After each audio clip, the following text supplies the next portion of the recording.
ఉత్తరాంధ్ర నుంచే ప్రారంభిస్తారని సిద్ధం కాకుండా సపరేట్గా సమావేశాలు పెడతారంటే ఉత్తరాంధ్ర నుంచి అంటున్నారు. ఎప్పుడు wait and see Babu.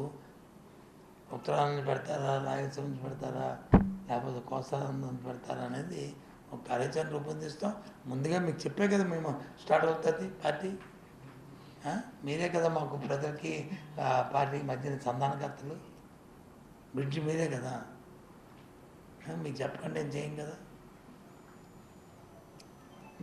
Sir మీరు ఎక్కడెక్కడైతే ముస్లిం మైనారిటీ వాళ్ళని తీర్పిస్తారో అసెంబ్లీలో ఎంపీ సీటు కానీ ఆ సీట్లలో బీజేపీ పోటీ చేస్తామని చెప్తుందండి. దీన్ని ఎలా పరిగణించాలి?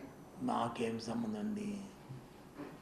మాకు మేము ముస్లింలకి ఎక్కడ ఇస్తామో అక్కడ చేస్తారు, మీ హిందువులకి ఎక్కడ ఇస్తామో అక్కడ చేస్తారు, మేము క్రిస్టియన్కి ఇస్తే ఎక్కడ చేస్తారు. మాకేం సంబంధం. మాకు అందరూ ఒకటే. ఏమో అంటే అదే కబడ్డీ ఆట ఆడతారంట, ఆడి అవతోడు కాలు ఇగిపోలే, లేదా అందులో ఏమైనా అంగవైకల్యం ఉన్నాడా, లేదా అందులో అడిగిన దృష్టి మాంద్యం ఉందా, ఏది ఉందా చూసుకుని ఆడతారంట గేమ్. అలా ఉందని మాట్లాడండి మాటల మీద. వాళ్ళు అడిగినది మాకు అది లేదు. మాకు ఎవరు వచ్చినా ఒకటే ఓపెన్.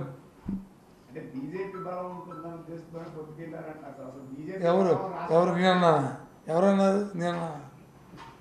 ఎవరన్నారు? కేంద్రంతో ఆల్రెడీ ఇంతవరకు అంటే రాష్ట్ర అవసరాల నిమిత్తం మీరు ఆల్రెడీ ఉన్న గతంలో కలిసి వెళ్ళారు. రాష్ట్ర అవసరాల నిమిత్తం ఎవరు లేరు.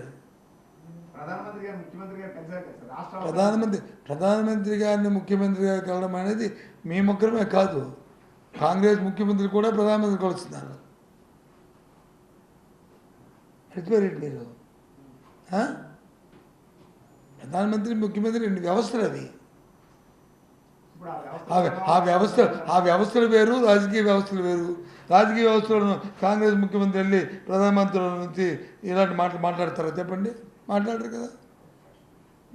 సిద్ధాంతం అవి రాజకీయ సిద్ధాంతాలు అవి.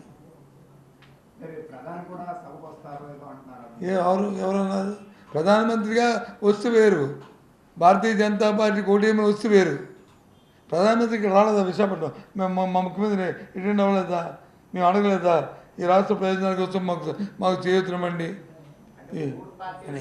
అని మేము అదే అడిగాం తప్ప మేము అనలేదే.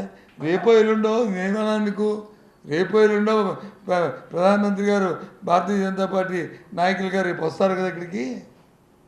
లేదు భారతీయ జనతా పార్టీ మరి అగ్రనాయకులు వస్తారు కదా, వాళ్ళు ఏం సమాధానం చెప్తారో చూద్దాం స్టీల్ ప్లాంట్ గురించి అని చెప్పి అన్నాను నేను. అంతే, ఇంకేమన్నా అంతే కదా. ఏంది ఏమన్నా తప్పు ఏదైనా మళ్ళీ ఇందాక అనేది ఇప్పుడు మాట మార్చానా? మార్చలే కదా.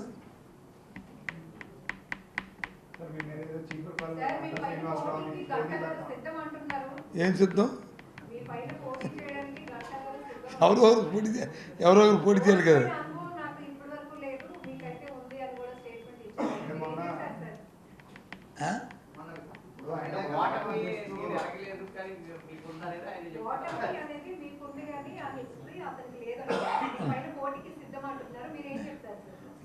నేను ముందు ఓటమితోనే సక్సెస్ అయ్యాను. నేను ఓడిపోయే నేను సక్సెస్ అయ్యి భగవంతుడి దేవల్ల ఆ మాత్రం అవతల కంటే ఎవరైతే మీరు మాట్లాడుతున్నారో వాళ్ళకంటే కొద్ది పై స్థాయిలోనే ఉన్నాను మొదటి నుంచి కూడా. మా ఎన్నికల్లోనూ ఒక వ్యక్తి మీద ఇంకో వ్యక్తి పోటీ చేయాలి కదా. అది ఆయన వచ్చి ఇంకో వచ్చి XY Z ఎవరైనా ఒకటే. ఎక్స్ అయితే ఒకటి, జెడ్ అయితే ఒకటి, ఎం అయితే ఒకటి, ఏ అయితే ఒకటి ఉంటుంది. ఎవరైనా ఒకటే A to Z. నేను ఎందుకు చేస్తాను?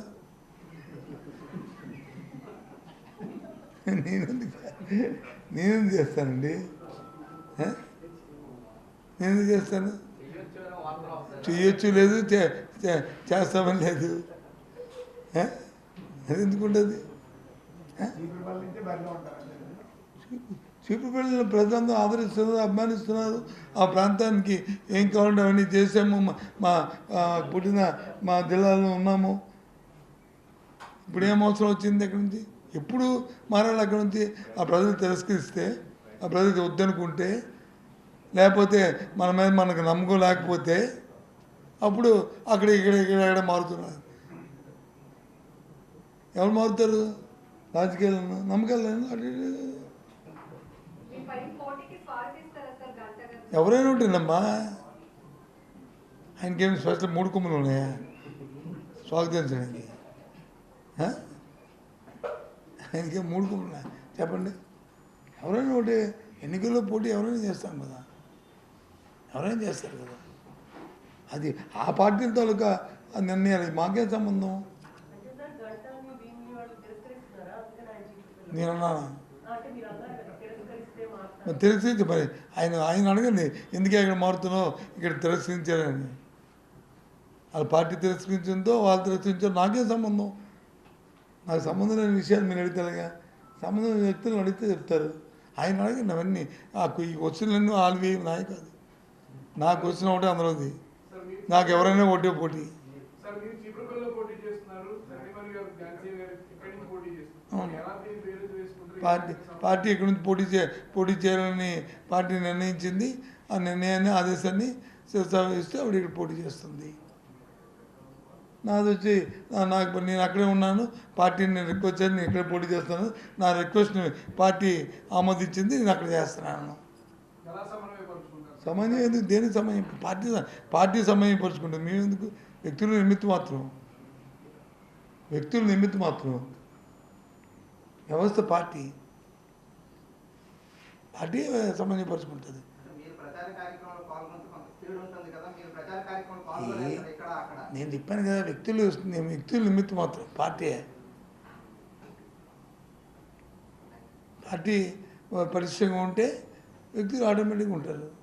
పార్టీ పటిష్టంగా లేకపోతే 2014లో నేను కాంగ్రెస్ పార్టీ తరఫున పోటీ చేశాను, ఓడిపోలేదా? ఇది పార్టీ మరి బాగాలేదు కాబట్టి ఓడిపోయాను. ఏం చేస్తాం? ఉంటే ఏం చేస్తాను. అందుకు ఇవన్నీ చెప్పండి. డిఎస్సి డేట్ ఇచ్చామే, ఫైల్ సంతకం పెట్టాను. డిఎస్సి రేపు ఉదయం ప్రకటిస్తాం. అంటే కోర్టు వచ్చి 30 రోజులు పొడిగించమని చెప్పింది. ఇది టెట్కి డిఎస్కి మధ్యలో గ్యాప్ ఇవ్వాలి, 4 వీక్స్ గ్యాప్ ఏముంది. ఆ 4 వీక్స్ తర్వాతే డేట్లు ఇస్తున్నాం. అప్లై చేసుకోవడానికి గడువు ఎవరు? అప్లై చేసుకోవడం ఏంటండి? ఎప్పటి నుంచో వెయిటింగ్లో ఉండి మాకు కావాలని అడిగి మరి అప్లై చేసుకోవాలంటే వాళ్ళు ఎన్నిసార్లు మనం గడువు పెంచినా అప్లై చేసుకోరు. అంటే అంత నెగ్లిజెన్స్ ఉన్నప్పుడు ఎలా చేసుకుంటారు? కమిట్మెంట్ లేదు. సో ఇది మాత్రం 4 వారాలు గడువు ఇమ్మంది. టెట్ అయిన ఆఖరి రోజు నుంచి 4 వారాలు ఇమ్మంది. 4 వారాలు టెంటుగా అనౌన్స్ చేస్తారు. రేపు ఉదయం వస్తుంది డేట్లు. చీపురుపల్లిలో ఒక సంస్కృతి ఉందండి, స్థానికులు కాకుండా స్థానికేతరులు ఎవరు పోటీ చేసినా అక్కడ ఓడిపోతారు. ఏమోసండి, అక్కడ ఆ జిల్లాలో మిలియన్ బ్రదర్స్ చాలామంది ఉన్నారు. వాళ్ళు అడుగుతారు ఇద్దరు, ఇక్కడ ఎందుకు ఇద్దరు ఇక్కడ ఏం అడుగుతారు? ఎందుకు దాని గురించి? ఆ విషయం గురించి ఎందుకు? ఇంకేదైనా ఇష్యూ ఉంటే అడగండి సార్. Thank you. మళ్ళీ ఒకసారి ఏమంటాం, అది రివిజన్ చేస్తాను. ఏదైతే సిద్ధం సభలు 4 ప్రాంతాల సభలు విజయవంతమయ్యేవి, లక్షలాది మంది ప్రజలు కార్యకర్తలు వచ్చారు. ఆ సభలో జరిగిన తీరే మా పార్టీ రాబోయే కాలంలో జగన్మోహన్ రెడ్డికి ఆశీర్వదిస్తున్నారు ఈ రాష్ట్ర ప్రధాని కానీ చెప్పడానికి నిదర్శనం. అదే వరబడిలో రేపు జరిగే ఎన్నికల్లో కూడా అందరూ కూడా ఆయనకి ఇంకోసారి అవకాశం ఇవ్వాలని కోరుతున్నాను. బాయ్.